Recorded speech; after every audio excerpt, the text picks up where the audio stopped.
Mga kapuso, mahigit 2 taon na raw sumailalim sa validation ang aplikasyon ng isang pamilya sa Pantawid Pamilyang Pilipino Program sa 4Ps. Pero ang pag-aproba, inaabot umano ng siyam-siyam, kaya idinug nila yan sa inyong Kapuso Action Man. Pinuntahan po ako dito ng DSWD. Pebrero 2023, na-validate ng DSWD para maging Pantawid Pamilyang Pilipino Program o 4Ps grantee si Donnie. Pero Mahigit 2 taon na po akong wala pong alam kung kailan po ako ma-approve. nakakatanggap na rin anya ng payout ang ibang nakasabay niyang ma-validate. Yung aking kalibin ay nagtatrabaho po siya bilang isang instructor. 500 a day po pero kulang po para sa pang-araw-araw naming pangangailangan. Yung grade 11 ko po ay nag-stop na po siya kasi po ay wala po, kapos po kami sa financial. Dumulog ang inyong Kapuso Action Man sa DSWD Field Office Mimaropa. Kinumpirman nilang na-validate na ang aplikasyon ni Donnie at re-rehistro na bilang 4Ps grantee sa sandaling maaprubahan ng kanilang National Program Management Office. Nakapagsagawa na rin ng home visit nitong 25 ng Febrero ang Provincial Grievance Officer Ken Donnie para personal na maipaliwanag ang status ng kanyang 4Ps household registration at ma-assess ang kanilang kasalukuyang sitwasyon. Dahil sa nararanasang delay sa registration ng 4Ps households, pansamantalang inendorso ang pamilya sa Social Welfare and Development Team sa Romblon para mabigyan ng educational assistance, livelihood assistance at iba pang intervention mula sa ibang ahensya ng gobyerno. Maraming salamat po sa Kapuso Action Man. Ako po ay binigyan ng 4K para dun po sa pinag-aaral kong grade 9. At pinangakuan po nila ako na bibigyan daw po nila ako ng pampuhunan para po sa pandagdag kita. Tututukan namin ang sumbong na ito. Para sa inyong mga sumbong, pwedeng mag-message sa Kapuso Action Man Facebook page o magtungo sa GMA Action Center sa GMA Network Drive, corner Samar Avenue, Diliman, Quezon City. Dahil sa anumang reklamo, pang-aabuso o katiwalian, tiyak may katapat na aksyon sa inyong Kapuso Action Man. Posibleng ipatawag ng International Criminal Court ang ilang testigo laban kay dating Pangulong Duterte kaugnay ng kinakaharap na kasong crimes against humanity. Bibigyan naman sila ng seguridad at tutulungang pumunta sa Netherlands kung kailangan. Nakatutok si Maki Pulido. Rodrigo Roa. Bilang akusado, karapatan ni dating Pangulong Rodrigo Duterte na malaman ang mga ibinibintang sa kanya. Kaya kasama sa ibibigay ng Office of the Prosecutor ng International Criminal Court sa defense team ang testimonya ng mga tetestigo laban kay Duterte at iba pang ebidensya. Also afford them the proper opportunity to examine the evidence, challenge the credibility of the witnesses.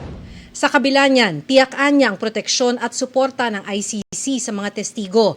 Katunayan, pwedeng alias lang ang gamitin sa witness list. Sabi sa rule is that they have to ask for authorization from the court to redact the identity of the witnesses. Kung matindi ang banta sa seguridad ng testigo, handa ang ICC registry na i-relocate siya at maging ang kanyang pamilya. Sa mismong paglilitis naman, maaring isalang lang siya sa pamamagitan ng video conferencing. Mismong ICC registry ang magsiset up nito na maaring mula sa mismong lokasyon ng testigo o sa hiwalay na kwarto sa korte sa The Hague, Netherlands. Kung payagan ng korte, maaari ring baguhin ang boses at itago ang mukha ng testigo para sa kanyang seguridad. Pwede ring closed session o mga hukom lang ang nakaharap sa pagbigay ng testimonya. Risks na of retaliation, or risks na ma-endanger ang kanilang buhay at ang kanilang mga pamilya just because magte-testify sila, or para hindi sila maka-testify at all, na takutin yung mga witnesses para hindi mag-appear.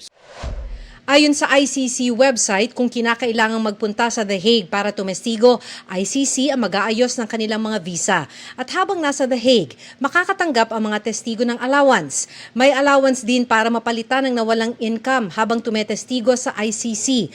Aalalayan din ng korte, maging ang kanilang mental health. I think wala namang timeline doon sa protective measures under the rules, no? So it can last for some time even after the trial. Although we do have to acknowledge that the ICC does not have infinite resources.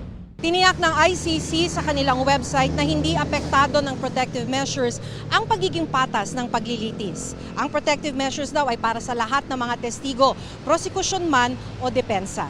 Para sa GMA Integrated News, Maki Pulido, nakatutok, 24 oras. Mabilis na tsikahan tayo para updated sa showbiz happenings. Bahagi na ng roster of artists ng Sparkle ang host, society columnist at influencer na si Tim Yap.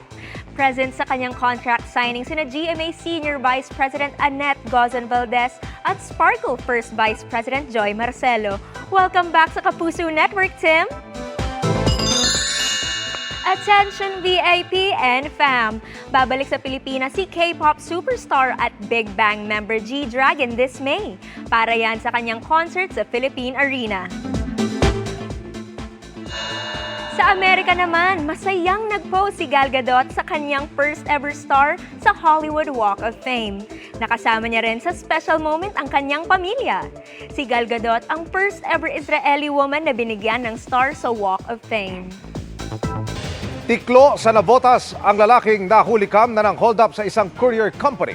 Nakatutok si June Federacion. Casual na pumasok ang lalaking ito na nakamask at goggles sa branch ng isang courier company sa Navotas City kahapon ng tanghali. May inabot siyang supot sa teller, sabay deklara ng hold up. Hindi naman po siya armado. Pagpasok po nung suspect sa establishment na sinabi niya kagad, akin na yung cash box.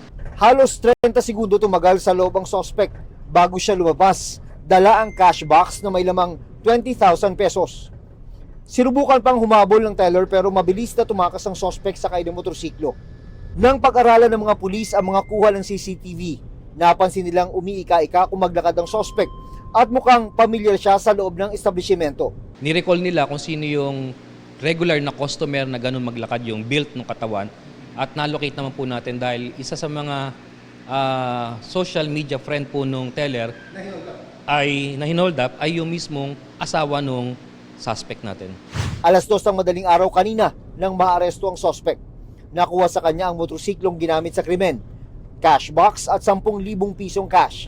Masyado ko po kasing dinibdib yung mga obligasyon parang bilang isang magulang sa bilang asawa. Tatawarin niyo po talaga ako.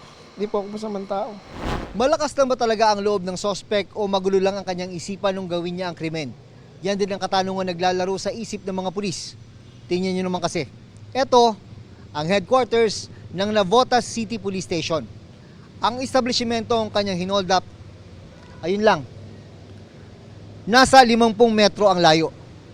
Wala na po kasi ako sir talagang tuliro na po yung isip ko. Yun po nangyari sa akin. Hindi mo na naisip na ito'y malapit lang sa presinto? Hindi na. Ayun po, naisip ko naman po kaso talagang nangunguna po kasi sa akin talaga yung kagigipitan. Maharap ang suspect sa reklamong robbery. Para sa GMA Integrated News, June Veneracion, nakatutok 24 oras. Unang bahagi pa lang ng 2025, lumobo na ang kaso ng dengue sa bansa kahit hindi pa tag-ulan.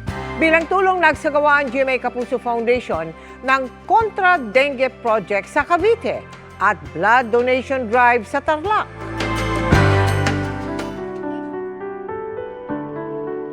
Simula nang magka-dengue ang panganay na anak ni Rosalinda, nagdodoble ingat na siya. Bukod sa paglilinis, sinisiguro niyang may takip ang mga nakaimbak na tubig na pwedeng pamugaran ng lamok. Pero sa kabila nito, hindi pa rin nakaligtas ang bunso niyang anak sa dengue. Pinakuha namin siya ng dugo. Doon nalaman namin na may dengue na po. Mababa ang platelet niya eh. 17 na lang.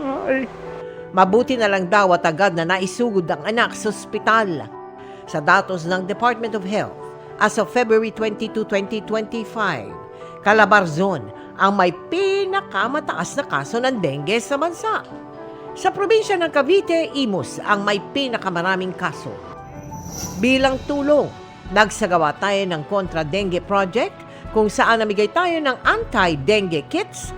Since last year, nag-number 1 kami for the whole year, 2024. So, at that time, we decided to declare an outbreak, mga December na siya. Bumili na kami ng pang-misting chemicals. At dahil rin sa pagtaas ng kaso ng dengue sa bansa, tumaas din ang bilang ng mga nangangailangan ng dugo. Kaya nagsagawa na rin tayo ng Sagip Dugtong Buhay Bloodletting Project, katuwang ang training command ng Philippine Army. Nakalikom tayo ng 324 blood bags. Nakisaya rin sina Lay Maniego at Princess Cañete. Meron tayong dengue epidemic. Ang top affected area is Cavite. So tayo ay hindi tumitigil at kaya natin partner dito ang AFP. Marami silang naiipon na mga magdodonate ng dugo. Sa mga nais makiisa sa aming mga proyekto, maaari po kayong magdeposito sa aming mga bank account o magpadala sa Cebuana Luwalier. Pwede ring online via GCash, Shopee, Lazada at Globe Rewards.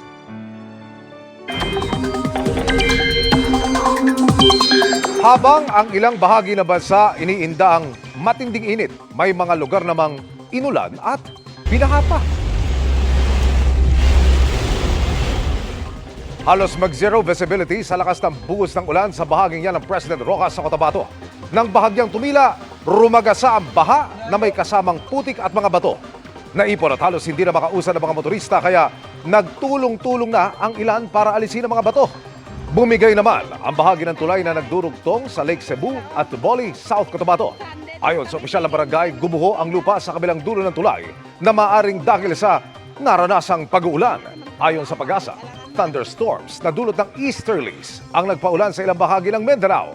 Patuloy ang iiral kasabay ng amihan kaya meron ding shear line o salubungan na mainit at malamig na hangin. Sa heat index, forecast ng Pag-asa para bukas, posibleng pinakamainit ang 42 degrees Celsius sa Puerto Princesa, Palawan, hindi nalalayo ang 41 degrees Celsius sa Coron at Cotabato City. Base naman sa datos ng Metro Weather, may tsansa ng ulan sa Cordillera, Cagayan Valley, Aurora, Quezon, Mimaropa at Bicol Region. Uulanin din ang halos buong Visayas at Mindanao. Malalakas at posibleng tuloy-tuloy ang ulan kaya maging handa sa banta ng baha o landslide. Sa Metro Manila, mababa naman ang tsansa ng ulan sa ngayon. Umuwi sa bansa at itigil ang pagsali sa diskusyon sa ICC. Payo po yan ng Justice Department kay Attorney Harry Roque. Sabay hamong harapin niya ang reklamong qualified human trafficking kaugnay sa Pogo. Wala namang plano ang Malacanang na harangin ang application ni Roque para sa asylum sa the Netherlands. Nakatutok si Salima Refran. Importante sa amin as lawyers to be formally announcing that I'm filing formally for asylum here at the Netherlands. Sagot ng Justice Department sa anunsyong yan ni dating presidential spokesperson Harry Roque. Wala pa nga nangyayari, tumatakas na siya eh. Di ba? Hindi, harapin niya. Wala pa kaso. Diba? Abogado pa naman siya. Hindi siya sumusunod sa batas. Nakaharap kasi si Roque sa reklamong qualified human trafficking kaugnay ng pagkatawan umano sa Whirlwind Corporation at Lucky South 99, mga kumpanyang iniuugnay sa Pogo Hub na sinalakay sa Porac, Pampanga dahil sa mga illegal na aktibidad. Submitted for resolution na ang reklamo kay Roque at sa iba pang kasama sa reklamo tulad ni Cassandra Ong. May arrest order din laban sa kanyang House Squad Committee dahil sa hindi pagsipot ni Roque sa mga pagdinig. Payo ni Remulla kay Roque, umuwi na at itigil na ang pagsali sa diskusyon sa ICC. Sinisiksik niya yung mukha niya para maging relevant siya. Hindi naman siya kailangan dito eh. Nag-withdraw It's not even the issue. Nag-withdraw na daw siyang as lawyer, ICC lawyer. Kasi Miski na, irrelevant pa rin siya. Kasi ang pinag-uusapan dito, human trafficking. Yung mga akusasyon sa kanya. May tugon din si Remulla sa pahayag na ito ni Roque. I am confident that I can prove political persecution. Wala kaming ano sa politika sa kanya. Walang bilang. Wala siyang bilang sa politika. Sabi rin ng palasyo, mas maganda po siguro na unahin niya munang i-represent yung sarili niya, ipagtanggol ang sarili niya bago magtanggol ng ibang tao. Well, anyway, patungkol po sa kanyang asylum, kapag po siguro mayroon ng warrant of arrest at kung siguro pong may kaso na po talaga siyang kriminal na kakaharapin po sa korte, dyan lang po na magre-react ang palasyo. walang whole departure order kaya pwedeng mag-abroad si Roque. Bagamat may immigration lookout bulletin order kaya dapat inaabiso ang pag-alis niya. Pero nakumpirma lang na nakapag-abroad na siya nang sumpaan ni Roque ang isang counter affidavit sa Embahada ng Pilipinas sa Abu Dhabi. Iniimbestigahan na ng Bureau of Immigration kung paano siya nakaalis ng bansa. Wala pang sagot si Roque sa mga mensahe ng GMA Integrated News sa kanya. Para sa GMA Integrated News, Sanima Refra, nakatutok 24 oras.